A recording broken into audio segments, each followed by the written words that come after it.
오늘 본문은 빌립보서 4장 8절입니다. 끝으로 형제들아 무엇이든지 참됨이요 무엇이든지 경건함이요 무엇이든지 옳음이요 무엇이든지 정결함이요 무엇이든지 사랑받을 만함이요 무엇이든지 칭찬받을 만함이요 무슨 덕이 있든지 무슨 기림이 있든지 이것들을 생각하라. 우리 인생은 매 순간이 선택과 결정의 과정입니다. 이 선택과 결정이 쌓여서 한 사람의 삶을, 인생을 형성합니다. 한 사람의 삶은 선택과 결정의 산물이라 할 수 있습니다. 선택과 결정을 한 이상은 선택한 것과 결정한 것을 이루기 위해 모든 것을 쏟아부어야 합니다. 그런데 선택의 기준이 어떠하냐에 따라 그 선택과 결정이 선을 이룰 수도 있습니다. 반대로 그 선택과 결정이 선이 아니라 인생을 파괴할 수도 있습니다. 그 선택과 결정이 공동체에 큰 유익을 줄 수도 있고 공동체에 큰 해악을 줄 수도 있습니다. 그래서 선택과 결정은 신중해야 합니다. 그러면 이 선택과 결정의 기준이 어떠해야 할까? 일반적으로는요, 준법 정신, 법의 테두리 안에서 또는 이해관계, 내게 유익이 되나 또는 공동체에 유익이 되나 우리 가족에게 유익이 되나 등등을 생각할 것입니다. 또 사람과의 관계가 또 고려될 수가 있습니다. 그리고 공동체의 어떠한가도 고려될 수 있습니다. 우리가 선택을 결정할 때는 이렇게 다양한 것이 기준이 될 것입니다. 그러면 우리 그리스도인은 어떠해야 될까? 그리스도인의 선택과 결정의 기준이 어떠해야 하는가? 이것입니다. 오늘 본문 말씀이 좋은 답을 주고 있습니다. 다시 읽겠습니다. 끝으로 형제들아 무엇이든지 참되며 무엇이든지 경건하며 무엇이든지 옳으며 무엇이든지 정결하며 무엇이든지 사랑받을 만하며 무엇이든지 칭찬받을 만하며 무슨 덕이 있든지 무슨 기림이 있든지 이것들을 생각하라. 오늘 말씀 우리가 8주, 9주 동안에 해나갑니다. 8개의 주제를 가지고 해나가니까 서론 부분 했고요. 이제 9주 동안 해나갈 텐데 이 말씀을 완전히 외웠으면 좋겠습니다. 조금 길어서 어려울 수도 있어요. 8가지를 날 하니까. 우리는 8번이나 하기 때문에 자연스럽게 암송되지 않을까 싶습니다. 이 말씀에서 제시해 준 8가지 참된 것, 경건한 것, 옳은 것, 정결한 것, 사랑받을 만한 것, 칭찬받을 만한 것, 덕 또는 기림, 이것들을 생각하게 되면 그리스도인이 선택과 결정을 하는데 분명 선한 것을 선택하고 결정할 것입니다. 그래서 오늘 본문 내용 전체가 하나의 기준으로 삼으면 참 유익하다 할 수 있겠습니다. 오늘은 이 많은 것 중에 옳은 것에 대해 살펴보도록 하겠습니다. 무엇이든지 옳으며 했습니다. 사도 바울은 빌립보 성도들이 무엇이든지 옳은 것을 생각하라고 했습니다. 그래야 그리스도인으로서 바르게 세워진다. 온전한 그리스도인의 제자가 될 수 있다. 이렇게 사도 바울이 가르치고 있기 때문입니다. 옳다는 말, 옳은 것, 듣기 너무나 좋습니다. 그런데 좋기는 좋은데 좀 모호합니다. 너무나 폭이 넓어요. 옳다는 것을 딱 꼬집을 하면 옳다는 게 뭐예요? 물으면 답할 수 있겠습니까? 너무나 넓어서 뭐 이것저것 다 얘기할 거예요. 옳다는 것에 대한 우리말 사전은요, 진리, 도덕, 규범, 이치, 기준 등에 비추어서 어그러짐이 없어 좋은 상태에 있다. 이렇게 설명하고 있습니다. 다시 한번 읽어드릴까요? 진리, 도덕, 규범, 이치, 기준 등에 비추어 어그러짐이 없어 좋은 상태에 있다. 이렇게 설명하고 있습니다. 그러면 성경 원어적으로는 어떻게 해석하고 있는가 보면요, 옳고 그름에 관계된 단어이기보다는 하나님의 시야에서 볼 때 의롭고 공정한 것, 이 옳은 것이요, 우리 성경에서 옳다는 것은 사전에서 말하는 것과 좀 다릅니다. 그것도 포함되지만 그 기준이 이 세상 기준이 아니에요. 법, 도덕, 규범이 아니라 하나님 보시기에 의롭고 공정한 것, 그러니까 옳다는 것의 기준은 하나님이십니다. 하나님의 뜻에 일치하여서 하나님께 인정받는 것을 말합니다. 우리가 옳다는 것이 하나님의 뜻과 일치해야 된다는 거예요. 그리고 이것이 하나님께 인정을 받아야 된다. 그것이 옳은 것입니다. 하나님께 옳다 인정받는 것은요, 사람 보기에는 참 좋아요. 이 사람은 너무나 착하다 했잖아요. 그런데 하나님 보시기에는 옳지 않을 수도 있습니다. 아무리 법을 잘 지켜도 하나님의 기준에 미달될 수가 있습니다. 세상 법은 하나님의 기준을 따라오지 못해요. 하나님께서 우리에게 요구하시는 것은 세상의 법, 세상의 기준을 넘어서는 것입니다.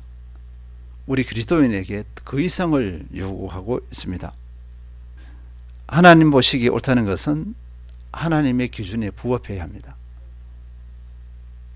우리가 옳다 하기 위해서는 내가 이 정도에서 내가 옳다, 나는 옳은 사람이야, 나는 의로운 사람이야, 나는 공의로운 사람이야, 그 내 기준이 되어서는 안 됩니다. 하나님의 기준에 맞춰져야 합니다. 내가 옳다 했는데 하나님께서 옳지 않다 하는 상황이 벌어졌어요. 얼마나 참담할까요? 그리스도인은 이것을 생각하고 또 이 하나님 보시기에 합한, 그 기준에 부합한 사람이 되어야 합니다. 그것을 실천하는 사람이 되어야 합니다. 이렇게 옳은 것을 실천할 때 세상 사람 보기에 뭐라 하는지 아세요? 구별된다, 이렇게 합니다. 구별된다. 우리가 바보같이 보이기도 하지만 그것 자체가 구별되는 거예요. 세상 사람들은 구별된다 또는 특별하다 이렇게 평가합니다. 우리는 구별된다는 인정을 받아야 합니다. 그래야 우리가 제대로 사는 거예요. 그러니까 세상 사람들 보기에 우리와 다를 거 없네요. 그러면 우리는 하나님의 뜻에 부합한 삶을 살지 못했습니다. 옳은 삶을 살지 못했다는 것입니다. 하나님이 보시기에 옳은 것은요, 하나님의 속성이 기준이 되어야 합니다. 하나님은 어떤 분이신가요? 사랑의 하나님이시잖아요. 그러면 우리의 기준은 하나님의 사랑에 맞춰져야 합니다. 하나님의 사랑으로 우리가 사랑하지 못했어요. 그러면 옳은 것이 아니에요. 세상적인 사랑으로 다른 사람을 섬겨서 그거는 하나님 보시기 옳은 것이 아닙니다. 세상의 사랑은 give and take잖아요. give and take, 주는 만큼 받고 이렇게 합니다. 우리가 말하는 사랑과는 거리가 멀어요. 그 사랑 축에도 안 들어가.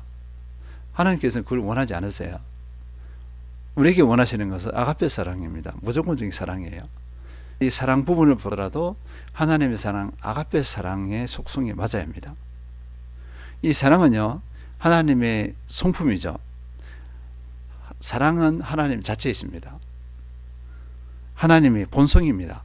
그러니까 우리가 하나님의 사랑에 맞추어서 선택하고 결정하면 그것이 바른 선택과 결정이 됩니다. 다음은요, 거룩이에요. 이 거룩은 다양한 것을 의미합니다. 의로움과 공의로움, 이 모든 것을 포함해요. 사랑도 거룩의 한 모습이에요. 이게 하나님의 거룩에 맞춰야 됩니다. 그리고 선한 것이어야 돼요. 내가 아무리 이렇게 저렇게 한다 하더라도 선하지 않으면 안 됩니다. 막 열심을 내잖아요. 열심을 내는데 선한 것이 아니야. 그 내면의 동기가 조금 틀어져서 그러면 선한 것이 아니에요. 내면의 동기가 온전해야 됩니다. 하나님의 그 선함으로 해야 됩니다. 당연히 의로워야 합니다. 이런 것들이 기준이 되어야 합니다. 이런 것들이 하나님 보시기에 옳은 것이에요. 하나님의 속성과 거리가 먼 것이 옳다고 할 수 없어요. 세상에서는 옳다고 할 수 있어요. 우리가 전쟁에서 보복하는 것 있잖아요. 보복하는 것이 과하지 않으면 그것에 대해서 세상은 용인해줘요. 보복하는 것. 그 용서하지 않는 것에 대해서 용인을 해줍니다. 그럴 수 있지 이렇게 하는데요. 하나님께서는 뭐라 그래요? 죽을 죄인 원수라도 용서하러 갑니다. 보복은 절대 안 돼요. 완전히 기준이 다르죠. 그리고 하나님 보시고 옳은 것은요, 하나님의 뜻이 기준이 되어야 합니다. 하나님 뜻대로 하면 자유해요. 평안이 와요. 우리가 왜 자유하지 못하고 평안하지 못할까요? 왜 불안불안할까요? 하나님의 뜻대로 하지 않아서 그렇습니다. 하나님의 뜻을 찾는데 최고의 것은요, 아주 분명한 하나님께서 그 도구를 주신 게 있어요. 그게 무엇일까요? 말씀입니다. 말씀 속에 하나님 뜻이 다 들어있어요. 말씀을 제외하고 우리 경험으로 하잖아요. 경험은 아주 주관적이어서 그 상황에만 맞을 뿐이에요. 그걸 일반화하면 안 됩니다. 근데 말씀은 다 일반화해야 돼요. 말씀은 진리이기 때문에 그렇습니다. 시편 19편 7, 8절 여호와의 율법은 완전하여 영혼을 소성시키며 여호와의 증거는 확실하여 우둔한 자를 지혜롭게 하며 여호와의 교훈은 정직하여 마음을 기쁘게 하고 여호와의 계명은 순결하여 눈을 밝게 하시도다. 말씀의 특성입니다. 완전합니다. 확실합니다. 정직합니다. 순결합니다. 이게 말씀의 특징이에요. 이 말씀을 기준으로 삼으면 하나님의 뜻을 분명하게 분별할 수 있어요. 그리고 말씀은 하나님의 말씀이잖아요. 사람의 말이 아니라 하나님의 말씀이에요.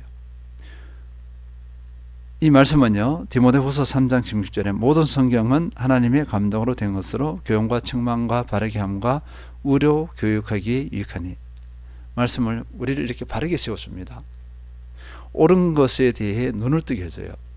옳은 것을 행하지 않을 때 우리를 채찍게 해서 옳은 것을 행하도록 해줍니다.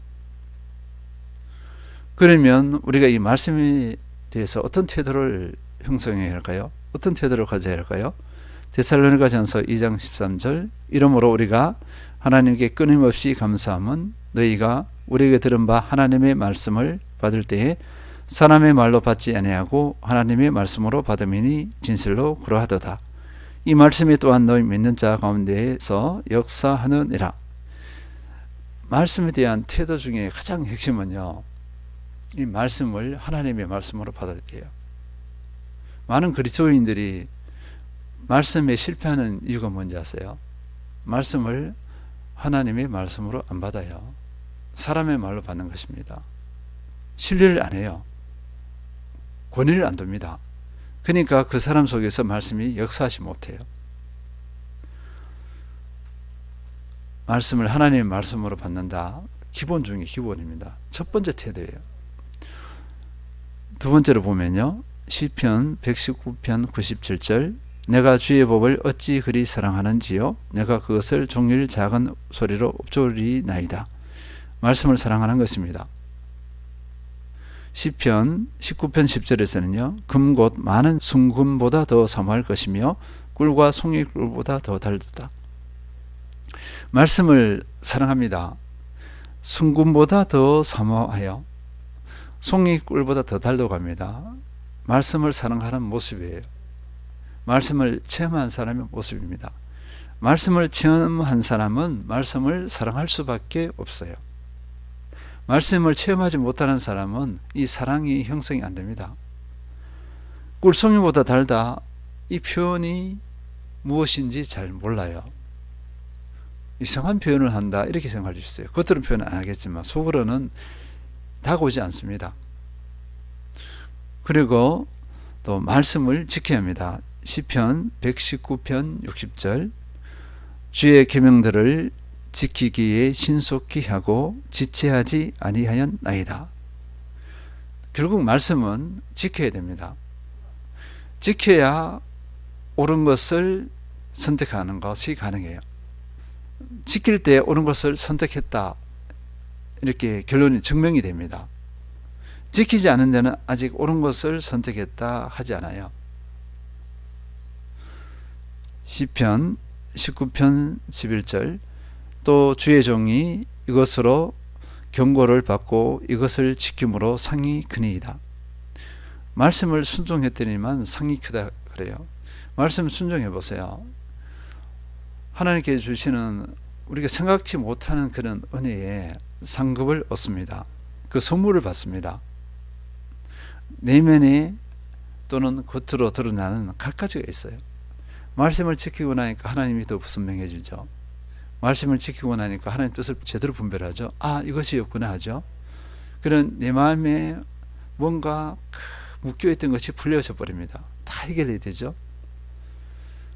그리고 하나님께서 외적으로 말씀을 순종하고 나니까, 지키고 나니까 그 외의 삶이 자유로워져요. 내적 평화도 벌어서 자유로워지고 삶에 집중하여집니다. 그러니까 거침이 없어요. 관계도 풀리고 다양한 선물들이 있습니다. 이것을 누립니다. 결국 말씀에 대한 태도가 선택과 결정을 형성하는데 근간이 됩니다. 그리고 이 말씀에 대한 태도는요, 그 결과도 책임져요.